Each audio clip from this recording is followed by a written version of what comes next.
Good afternoon, Year 3. Welcome to another history. Moving swiftly along with this topic now. A bit more sort of localised and focused on West Orton itself today. And this task is going to hopefully sort of bring you a bit more closer to the people that lived through World War II. So your LO today is to understand how the people of West Orton were affected by World War II. How your grandparents, people that sort of lived around here, how were the individuals that your family might have known and interacted with. These are the conversations that I want you to have. I want you to go away and I want you to sort of research those individuals, because for me this is one of the key lessons in our topic so far. We get back towards that sort of main overarching theme of wartime West Orton now, and to understand how those people were affected, and one of the main themes running through today's lesson is the effect of evacuation, and we're going to talk about that word a little bit later on. So pause your video, have a look at this next picture. I want you to pause the video here. I want you to have a good look at this picture, have a good look at this image. It is snit, so it's part of your starter as well. It's on the main assignment. If you click on your seesaw assignment, and you can have a good look at this. I want you to just pause it. What do the people look like? What is it they've actually made? First of all, have a look at why they're around this instrument, and what you think this picture shows overall. Okay, just pause it, I'll come back to you. Okay, so now you've had a look. This is a very personal picture, because as you can see straight away on this picture, it says this naval gun was made in West Orton, so it's a very, very personal image, again sent in by somebody that Mrs. Latham found on a unique part of Facebook.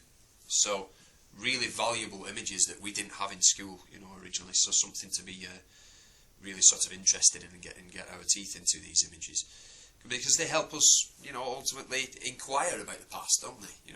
How do we know so much about the past? Well, we know so much about the past because of written texts and because of those images that we still have, especially from the 1940s onwards. Okay, so who does it show? Who are these people? All I want you to do now is have a look at this picture, and I want you to just sort of inference from it, like we normally do. Okay, who are the people?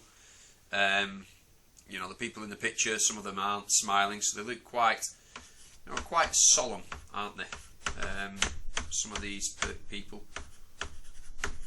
And that idea that they are sort of a bit depressed and a bit down, shall we say.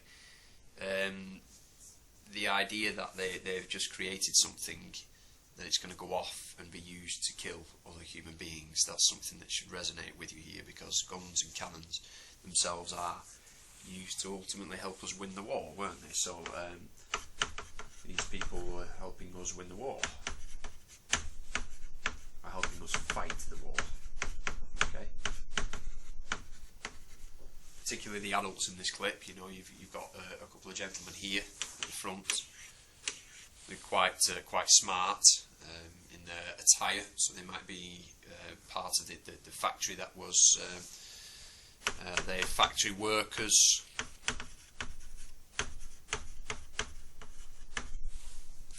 These the workers, or are these the owners of the factory that have actually built this gun now? This is something I want you to inquire about, talk about it with your adults at home, have that discussion. Who is this gentleman, for example? Who is he? Is he somebody that's going to take that cannon away on behalf of the army? I don't know. It's somebody that you might have different opinions of. Moving on. Then I'd like you to answer these questions, guys. What does this picture show? Where do you think they were? Who do you think these people are surrounding the object? Why do you think this was taken?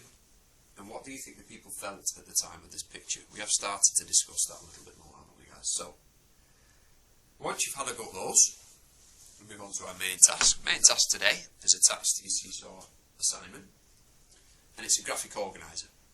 So this is a stepped activity. as you click onto your history templates, you will see that each one's got a stepped subheading at the top, guys. Okay, I want you to have a look at these pictures in the middle. Okay, have a look at them. Examine each picture as thoroughly as possible. Look very, very closely at each image. What are those people wearing? What are they doing? Are they happy? Are they smiling? Are they sad? Are they worried? And then have a go at each one of the questions. Okay.